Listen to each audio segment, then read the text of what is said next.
आदिवासी समाज को बेवकूफ बनाता है। यार केंद्र में आपका सरकार है, हमारा राज्य सरकार फुल बहुमत के साथ कैबिनेट में पास करके आपका केंद्र में सरना कोड को भेजा, आप उसको क्यों लागू नहीं किए? और आज आप जब चुनाव की बात आई तो फिर दोबारा उन मुद्दाओं को लेकर फिर से वो आप गर्म करने का माहौल आप कर रहे हैं। तो कहीं ना कहीं जनता को गुमराह करने की जो बात भाजपा सरकार के द्वारा किया जा रहा है, जनता जान चुकी है और दोबारा उनका ये प्रोपेगेंडा नहीं चलेगा और इनका जवाब उनको ऐसा मिलेगा कि एक भी कमल झारखंड में नहीं खिलेगा। एक बड़ी ताकत के साथ ऐतिहासिक रैली पर्वतारा मैदान में होगा और जो भाजपा के जो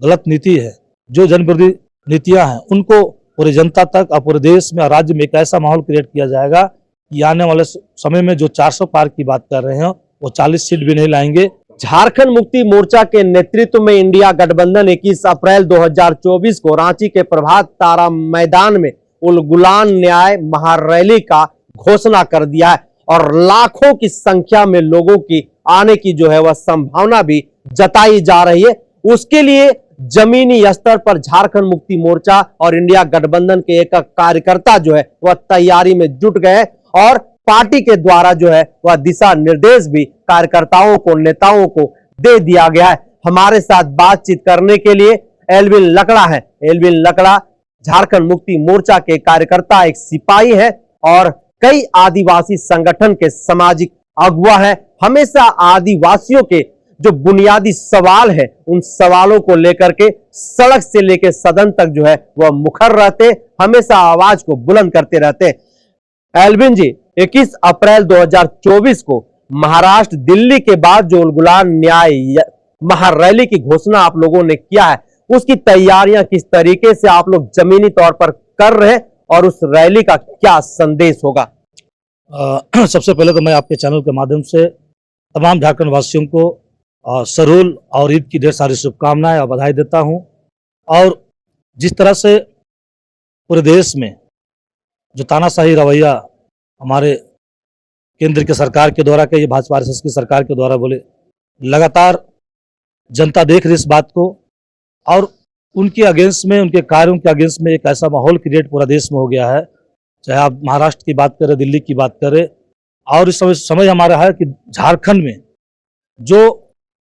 आज भाजपा आरएसएस की सरकार के द्वारा यहाँ के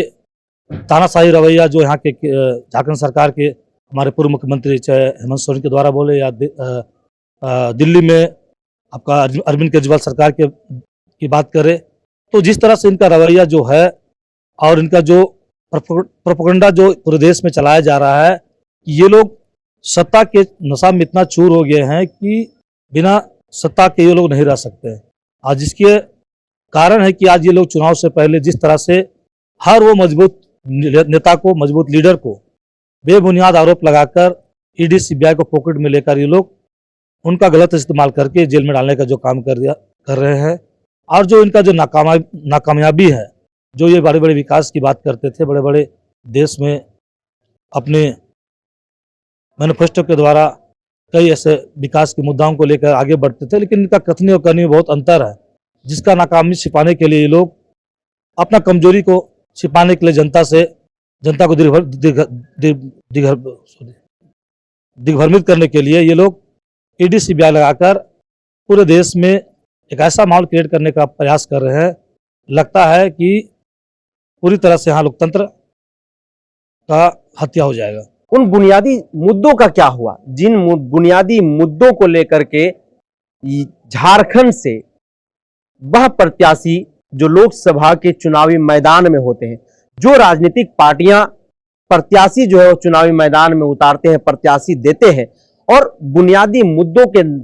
नाम पर जो दंभ भरते हैं, चाहे आदिवासियों के बुनियादी सवाल हो, झारखंड के मूलवासियों की वह बुनियादी मुद्दों की सवाल हो, या फिर ऐसे कई मुद्दे हैं, क्या उन बुनियादी सवालों पर, उन बुनियादी मुद्दों पर अब तक कुछ हो पाया है या फिर झूठ प्रपंच के नाम पर केवल गुमराह करके लोग झारखंड से दिल्ली का सफर तय किए? किस तरीके से देखते हैं इसको? निश्चित तौर पर जो आप बात कर रहे हैं कि अब तक जितने भी बुनियादी सवालों की बात करें या आदिवासी मूलवासियों के हक अधिकार की बात करें, उनकी जन मुद्दाओं की बात करें, तो अभी तक धरातल में किसी भी तरह से वो चीज लागू नहीं हुआ है और आज भी हमारे लोग ठगे गए हैं। उनका हक अधिकार, उनका जो मूलभूत सुविधाएं बोले या उनका जो संवैधानिक अधिकार की बात करें, तो वो अभी तक नहीं मिला है। और आज भी हमारे लोग संघर्ष कर रहे हैं, आंदोलन कर रहे हैं। और इस बीच ही कि आज हम लोग आने वाले 2024 के 21 अप्रैल को हमारे झारखंड मुक्ति मोर्चा और गठबंधन के द्वारा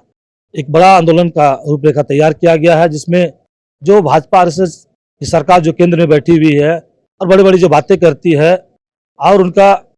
जो सोच है लोगों के प्रति, यहाँ के जनता को, देश की जनता के प्रति, वो निश्चित तौर पर वे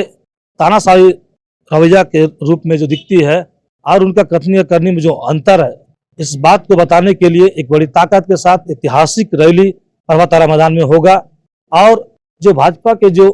गलत नीति है, जो जनविरोधी नीतियां हैं, उनको पूरी जनता तक और पूरे देश में और राज्य में एक ऐसा माहौल क्रिएट किया जाएगा कि आने वाले समय में जो 400 पार की बात कर रहे हैं वो 40 सीट भी नहीं लाएंगे। ऐसा ताकत के साथ में वहाँ पर ये रैली होगी और जनता तक ऐसा मैसेज पहुंचाया जाएगा कि यदि दोबारा भाजपा आरएसएस की सरकार भी बनती है तो निश्चित तौर पर आपके संवैधानिक अधिकारों को खत्म कर देगी। और जिस तरह से इनका जो षड्यंत्र है, जिनका जो प्रोपेगेंडा जो चलाया जा रहा है, आने वाले समय में जो देश, जो सिस्टम जो संविधान से चलता है, उनको भी खत्म करने का जो प्रयास, इनका सोच जो है,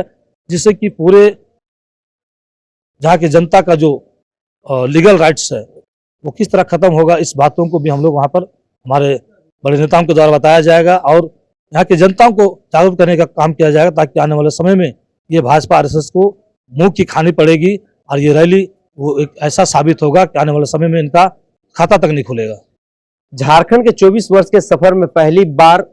महागठबंधन की सरकार झारखंड में बनी और हेमंत सोरेन उसके मुखिया चुने गए। हेमंत सोरेन विकास की वो पटकथा लिख रहे थे जिस पटकथा को मिटाने के लिए किसी भी दल को जो है वह सोचना पड़ता। क्या हेमंत सोरेन को उस विकास की गति को रोकने के लिए हेमंत सोरेन को जो है गलत आरोपों में षड्यंत्र के तहत फंसाया गया? किस तरह से देख रहे हैं आप? एकदम निश्चित तौर पर है, इनको जो काम वो आप खुद नहीं कर सकते हैं, वो हमारा राज्य के प्रबंधन की सरकार कर रही थी, हेमंत सोरेन की सरकार कर रही थी। इनके पेट में दर्द होता था। ये लोग कभी नहीं चाहे जनता के हित के लिए, ये कभी भी ये लोग नहीं चाहे हैं। हमेशा ये लोग सत्ता में रहकर केवल राज्य करना जानते हैं। और जिस तरह से इनका जो बड़ी बड़ी जो बातें होती है कि देश में आप देख रहे हैं कि तमाम ऐसे बिंदुओं पर हम देखेंगे, चाहे वो रेलवे की बात करें, चाहे आप ऐसे कई कंपनी की बात करें या बैंक की बात करें, सबको प्राइवेटाइज करके खत्म करने का प्रयास कर रहा है। जो युवा जो आज रोजगार के लिए जो त्राहिमाम प्रदेश में है, जो कि ये लोग करोड़ों का रोजगार देने की बात करते थे, जो दे नहीं पाए, ये अपना नाकामी को छिपाने के लिए ये लोग हर वैसे राज्य सरकार पर वो शिकंजा कसने का काम किया। अपना पावर का गलत इस्तेमाल करके उन्हें बेबुनियाद जेल में डालने का काम किया, बिना आरोप साबित हुए। उन्हें चाहे वो अरविंद केजरीवाल की बात करें या हमारे माननीय पूर्व मुख्यमंत्री हेमंत सोरेन की बात करें, अभी तक कोई ऐसा पुख्ता सबूत इनके पास नहीं है। केवल सिर्फ और सिर्फ ये लोग झूठ का जांच के नाम पर ये लोग जेल में डालकर हमारे नेताओं को कमजोर करने, और उनको यह डर है कि दोबारा अगर वो लोग ऐसा नहीं करते तो आने वाले समय में और ये कहीं ना कहीं दोबारा ये नजर नहीं आ पाएंगे। इस डर से ये लोग इस तरह का काम कर रहे हैं। झारखंड एक आदिवासी बहुल्य राज्य है और उस आदिवासी बहुल्य राज्य में आदिवासियों को कई टुकड़ों में बांटने की जो षड्यंत्र साजिश कोशिश की गई है, और कहा जा रहा है कि आदिवासी जो है वह क्रिश्चियन नहीं है, क्रिश्चियन आदिवासी नहीं है, तो आदिवासी हिंदू नहीं है। ऐसे में इस बार के 2024 के लोकसभा के चुनाव में यह षड्यंत्र में कितना षड्यंत्रकारी लोग जो है वह मुकम्मल हो पाएंगे? देखिए, देश और राज्य की जनता समझ चुकी, खासकर आदिवासी समाज के लोग समझ चुके हैं चीज को कि भाजपा आरएसएस की जो कथनी और करनी में क्या अंतर है। ये लोग जब चुनाव में आता है तो इनके पास कोई मुद्दा, कोई एजेंडा नहीं होता है, तो लोग धर्म और जाति के नाम पर बांटना शुरू करते हैं। और उनके पास यही एक एजेंडा है कि धर्म और जाति के नाम पर फूट डालो और राज करो, और इस पे वो सफल हो जाएंगे। लेकिन उनका ये गलतफहमी है, इस बार वो भी नहीं चलेगा इनका, क्योंकि देश का जनता जान चुकी है कि ये लोग जो कर रहे हैं निश्चित तौर पर सिर्फ और सिर्फ पूंजीपतियों को अपना फायदा पहुंचाने के लिए, अडानी अंबानी जैसे लोगों को फायदा पहुंचाने के लिए एक प्लेटफॉर्म तैयार करना चाहते हैं। खासकर झारखंड की बात करें तो ये झारखंड खनिज संपदा से भरा हुआ राज्य है, जहाँ आदिवासी मूलवासी लोग बड़े आराम से एक ताकत के साथ में राज्य कर सकते हैं, इनको पता है। और इसलिए वो लोग इस राज्य में अपने पूंजीपतियों को यहाँ पर दखल दिलाना चाहते हैं, उनके लिए प्लेटफॉर्म तैयार करना चाहते हैं, और यहाँ के आदिवासी मूलवासियों को धर्म के नाम पर, जाति के नाम पर बांट कर यहाँ पर शासन करना चाहते हैं, जिनकी मनसा और मनसूबा कभी वो पूरा नहीं होगा। सरना धर्म कोड पर सदन के भीतर मौन रहने वाले नेता फिर से आदिवासियों की दुहाई देने लगे हैं आदिवासियों के संरक्षण के लिए, समृद्धि के लिए जो है दम भरने लगे हैं और वह चुनावी मैदान में है। तो इस बार जिन लोगों ने सरना धर्म कोड को लेकर के सदन में एक शब्द नहीं बोला, वैसे लोगों को आदिवासी समुदाय किस तरह से जवाब देगा और क्या जो है उनका हश्र करेगा? इसका जवाब मिलेगा। ये लोग जनता को आज तक आदिवासी समाज को बेवकूफ बनाता है। यार केंद्र में आपका सरकार है, हमारा राज्य सरकार फुल बहुमत के साथ कैबिनेट में पास करके आपका केंद्र में सरना कोड को भेजा, आप उसको क्यों लागू नहीं किए? और आज आप जब चुनाव की बात आई तो फिर दोबारा उन मुद्दाओं को लेकर फिर से वो आप गर्म करने का माहौल आप कर रहे हैं। तो कहीं ना कहीं जनता को गुमराह करने की जो बात भाजपा सरकार के द्वारा किया जा रहा है, जनता जान चुकी है और दोबारा उनका ये प्रोपेगेंडा नहीं चलेगा और इनका जवाब उनको ऐसा मिलेगा कि एक भी कमल झारखंड में नहीं खिलेगा। एक भी कमल झारखंड में नहीं खिलेगा। तो एक भी कमल झारखंड में नहीं खिलेगा, यह सीधे तौर पर साफ चेतावनी है झारखंड के लोगों का, झारखंड के मतदाताओं का, उन लोगों के लिए जिन लोगों को झारखंड के लोगों ने जिता करके झारखंड से दिल्ली भेजने का काम किया है और आदिवासियों के जन मुद्दों को, उनके पहचान के अधिकारों पर एक शब्द भी सदन में नहीं बोला है। तो वैसे नेताओं को, वैसे सांसदों को और वैसे पार्टियों को सीधे तौर पर यह चेतावनी है कि इस बार के लोकसभा के चुनाव में झारखंड में एक भी कमल हम लोग खिलने नहीं देंगे। क्या कुछ होता है वह तो भविष्य के गर्भ में, लेकिन ऐसे खबरों के लिए आप बने रहिए द जनसभा के साथ। जोहार।